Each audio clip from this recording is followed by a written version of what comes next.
প্রিয় বন্ধুগণ, আপনারা আছেন অডিও বুক বাংলায় আর শুনছেন বাবুজি শ্রী দশরথ ভাই প্যাটেলের লাইফ ইন মাল্টিভার্স। এটা ষষ্ঠ অংশ এবং চতুর্থ অধ্যায়। চলুন তাহলে শুরু করা যাক। চতুর্থ অধ্যায়, ব্রহ্মাণ্ডের সময় এবং তার গণনা। কলিযুগের আয়ু 4,32,000 বছর, দাপর যুগের আয়ু 8,64,000 বছর, ত্রেতা যুগের আয়ু 12,96,000 বছর আর সত্য যুগের আয়ু 17,28,000 বছর। চার যুগের মোট আয়ু 43,20,000 বছর। একে এক চতুর্যুগ বা এক যুগান্তর বলা হয়। ব্রহ্মাণ্ডের প্রলয় যা এই তালিকায় দেখা যাচ্ছে সেটা হলো অর্ধপ্রলয়। অর্ধপ্রলয় 4 যুগ শেষ হওয়ার পর, মানে এক চতুর্যুগের পর, অর্থাৎ 43,20,000 বছর পর হয়। অর্ধপ্রলয়ে প্রলয় ঘটান শঙ্কর। সেই সময় তমোপ্রধান মানুষদের মৃত্যু হয়। 71 চতুর্যুগ মানে 71 যুগান্তর, অর্থাৎ এক মন্বন্তর বা 71 অর্ধপ্রলয়ের পর হয় একটি সম্পূর্ণ প্রলয়। 30,66,20,000 বছর পর পর এই প্রলয় হয়। তখন বিষ্ণু জল প্রলয় করেন। পৃথিবীর সকল মানুষ ও প্রাণী ধ্বংস হয়ে যায়। কল্প প্রলয় কখন হয়?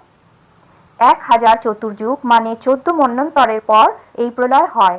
একে এক কল্প বা ব্রহ্মার একদিনও বলা হয়। এর সময়াবধি হল 432 কোটি বছর।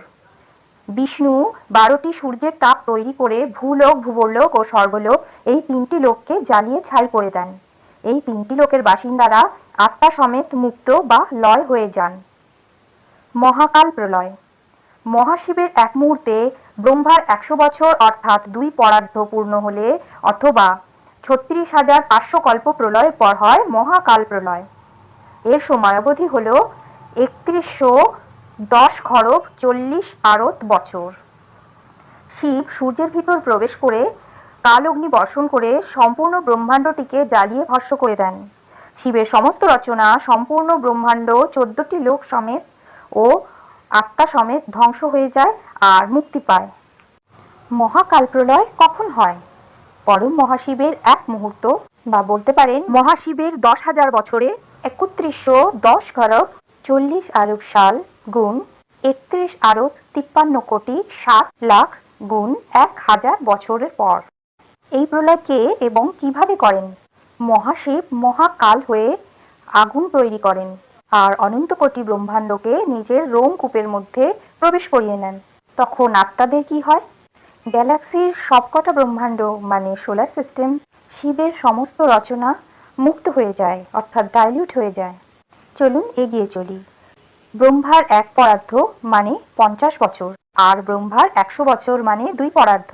একটি মন্বন্তর ঘটে যাওয়ার পরে প্রলয়ের পর অন্য মনুশতরূপার সময় শুরু হয়ে যায়। ব্রহ্মা স্বয়ং নিজের ভিতর থেকে মনু অর্থাৎ পুরুষকে বের করেন আর মনু তার নিজের ভেতর থেকে প্রকৃতিকে সৃষ্টি করেন। নতুন সৃষ্টির আরম্ভ হয়।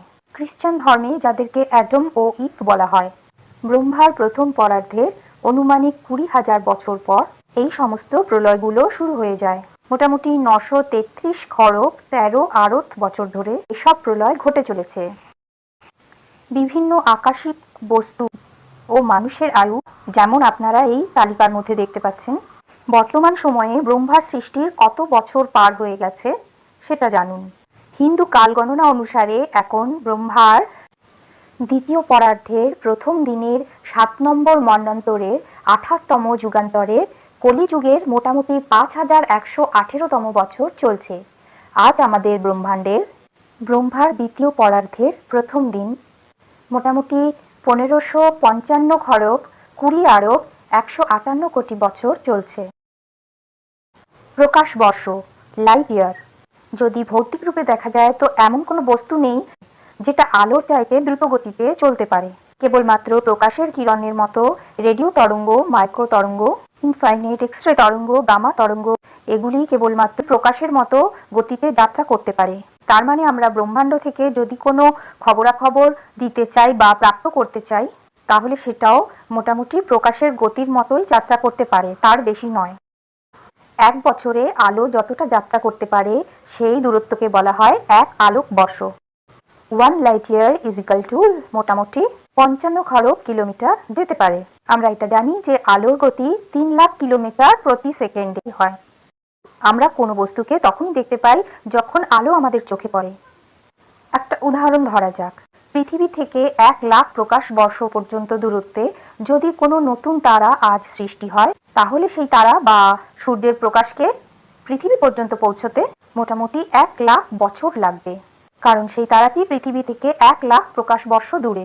ঠিক তেমনি 1 লাখ প্রকাশ বর্ষ দূরের কোনো তারার আলো আমরা পৃথিবী থেকে যদি এখন দেখতে পারি, তার মানে 1 লাখ বছর আগে ওই তারার থেকে যে প্রকাশ নির্গত হয়েছিল সেটা এখন আমাদের চোখে পড়ছে, আর সেটা আমরা দেখতে পাচ্ছি। মানে 1 লাখ বছর আগের তারা আমরা বর্তমানে দেখছি। হতে পারে যে আজকের সময়ে সেই তারাটির আর অস্তিত্ব নেই, কারণ যদি মনে করা যায় যে ওই তারাটি শেষ হয়ে গেছে আর ওর প্রকাশও মুছে গেছে, তাহলে সেটাও আমাদের চোখ পর্যন্ত পৌঁছাতে 1 লাখ লাইট ইয়ার্স সময় লাগবে। 1 লাখ বছর পরে আমাদের চোখে এসে পৌঁছবে। সূর্যের আলোকে এই পৃথিবীতে পৌঁছাতে মোটামুটি 8 মিনিটের মতো সময় লাগে। তাহলে সূর্যকে আমরা মোটামুটি প্রতিটা সময় 8 মিনিট পরেই দেখি। আকাশগঙ্গা বা মিল্কি ওয়ের কেন্দ্র আমাদের থেকে 25,000 আলোকবর্ষ পর্যন্ত দূরত্বে আছে। তার মানে মিল্কি ওয়ের কেন্দ্রকে আমরা আজ 25,000 বছর পরে দেখছি, আর এই দেখাটা সর্বদা 25,000 বছরের পুরনোই হবে। আর আপনি যদি আপনার কাছের কোনো বন্ধুকে দেখেন, তাহলে সেই সময় আপনার বন্ধুর শরীর থেকে প্রতিফলিত হয়ে যে লাইট আপনার চোখে পড়ছে, সেটা আপনার চোখ পর্যন্ত পৌঁছতে মাত্র 3.3 ন্যানোসেকেন্ড পর্যন্ত সময় লাগে। আর এটার মানে হচ্ছে আপনি আপনার বন্ধুকে 3.3 ন্যানোসেকেন্ড পরে দেখছেন। ঠিক এমনি করে আমরা যদি কোনো এলিয়েনকে খোঁজার জন্য পৃথিবী থেকে কোনো সিগন্যাল ব্রহ্মাণ্ডে পাঠাই, তাহলে যে গ্রহের দূরত্ব আমাদের গ্রহ থেকে 2000 প্রকাশ বর্ষ, সিগন্যালগুলিকে সেখানে পৌঁছানোর জন্য 2000 বছর লাগবে।